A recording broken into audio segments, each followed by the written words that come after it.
आज की कहानी का नाम है हमेशा फूलों के समान महको। हस्तिनापुर में एक महान प्रतापी राजा हुए जिनका नाम मानसिंह था। दुर्भाग्य से उनकी कोई संतान नहीं थी। संतानहीनता के कारण राजा बहुत दुखी थे। उन्होंने पूजा पाठ यज्ञ सब कुछ किए, लेकिन उन्हें कोई संतान नहीं हुई। जब राजा की आयु ढलने लगी तो एक दिन भगवान ने उनकी पुकार सुन ली। राजा के घर एक चांद के समान सुंदर पुत्र उत्पन्न हुआ। पुत्र का नाम जयसिंह रखा गया। जयसिंह का लालन पालन बहुत प्यार से किया जाने लगा। कहा जाता है कि अधिक लाड़ प्यार से बच्चे बिगड़ जाते हैं।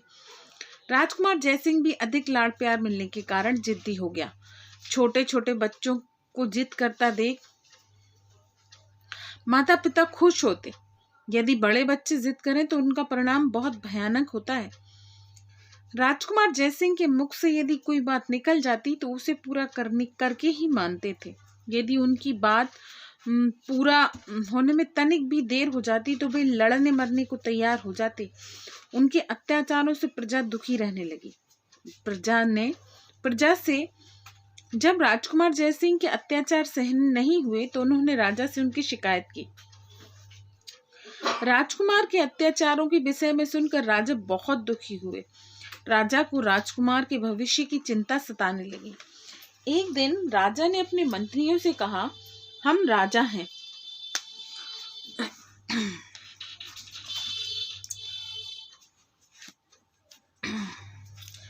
अपनी प्रजा पर हम कभी अत्याचार होते नहीं देख सकते।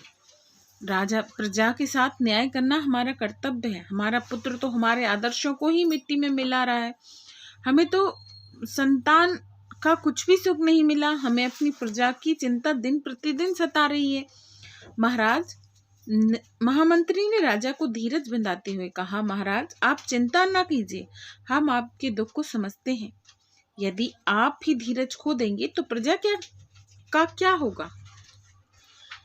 अभी तो राजकुमार बच्चे हैं और नादान भी। आप उन्हें गुरु के आश्रम में भेज दीजिए, वहां भी सब कुछ सीख जाएंगे। राजा को मंत्री का सुझाव उचित लगा। राजा जब अपने पुत्र को गुरु के आश्रम में ले गए तो महर्षि को बहुत ही आश्चर्य हुआ। राजा ने महर्षि को प्रणाम करके कहा, मुनिवर, मेरा पुत्र प्रतिदिन बिगड़ रहा है। इसकी व्यवहार से प्रजा बड़ी दुखी है। मेरे बाद मेरे राज्य को कौन संभालेगा। इसी प्रकार की चिंता मुझे सता रही है। यह राजकुमार तो उस राज सिंहासन पर बैठने लायक ही नहीं रहा। मुझे आप पर पूरा विश्वास है कि आप इसे जरूर ठीक कर देंगे।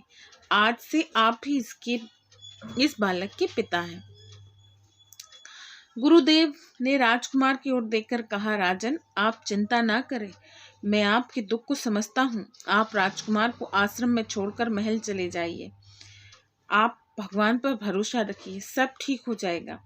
आप खुशी से घर जाइए और 1 महीने के बाद अपने पुत्र को वापस ले आइए। महर्षि का आश्वासन पाकर राजा अपने महल लौट आए। दूसरे दिन सुबह महर्षि ने राजकुमार जयसिंह को अपने पास बुलाकर कहा, पुत्र, क्या तुमने सुबह की सैर करना अच्छा लगता है। हम चाहते हैं कि तुम हमारे साथ सुबह की सैर करने चलो। राजकुमार जयसिंह महर्षि के साथ बगीचे में सैर करने के लिए निकल गया। सुबह की ठंडी हवा चल रही थी। रंग बिरंगे फूलों पर भंवरे मंडरा रहे थे। हवा की झोंकों से फूलों से लदी डालियां हिल रही थीं। महर्षि ने कहा, देखो यह बगीचा कितना सुंदर है। तुम गुलाब के कुछ फूल तोड़कर ले आओ। राजकुमार भागता हुआ गया और गुलाब के फूल तोड़कर ले आया।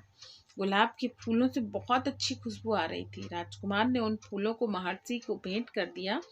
फूलों को सूंघते हुए महर्षि ने कहा, पुत्र, इन फूलों से बहुत अच्छी सुगंध आ रही है। अब तुम नीम की एक टहनी तोड़ कर ले आओ। राजकुमार दौड़ कर गया और नीम की टहनी तोड़कर ले आया। यह देखकर महर्षि बहुत प्रसन्न हुए।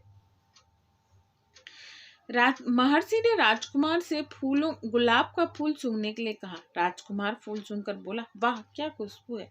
मेरा दिल तो इस फूल की खुशबू से बाग बाग हो गया। इसके बाद महर्षि ने राजकुमार से नीम के पत्ते खाने के लिए कहा। राजकुमार ने नीम के पत्ते खा तो लिए, लेकिन कड़वाहट के कारण उनका बुरा हाल था। राजकुमार थू थू करता हुआ गया और सारे पत्ते थूक आया। इसके बाद महर्षि ने राजकुमार को समझाया, बेटा, फूलों में खुशबू है, इसीलिए फूल की खुशबू तुम्हारे मन को अच्छी लगती है। नीम के पत्ते कड़वे हैं, इसीलिए वे तुम्हें अच्छे नहीं लगते। संसार मनुष्य से प्यार नहीं करता, बल्कि उसके गुणों से प्यार करता है। देखो, नीम के पेड़ की छाया भी घनी होती है, नीम के पत्ते भी हरे हरे और गुणकारी होते हैं। नीम के पत्तों में कोई भी सुगंध अथवा मिठास नहीं होती।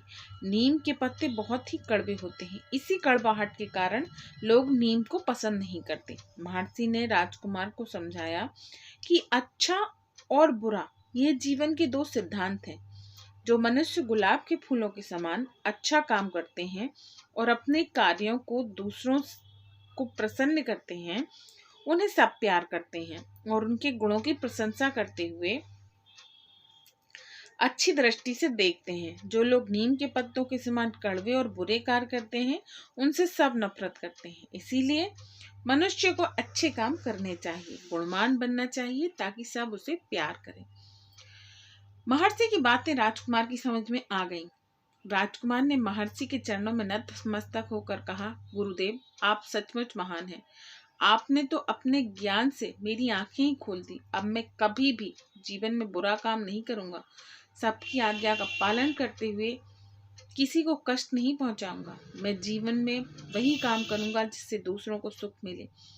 गुरुदेव के उपदेश सुनकर राजकुमार का स्वभाव पूरी तरह बदल गया था और हमें भी अपना स्वभाव बदल लेना चाहिए।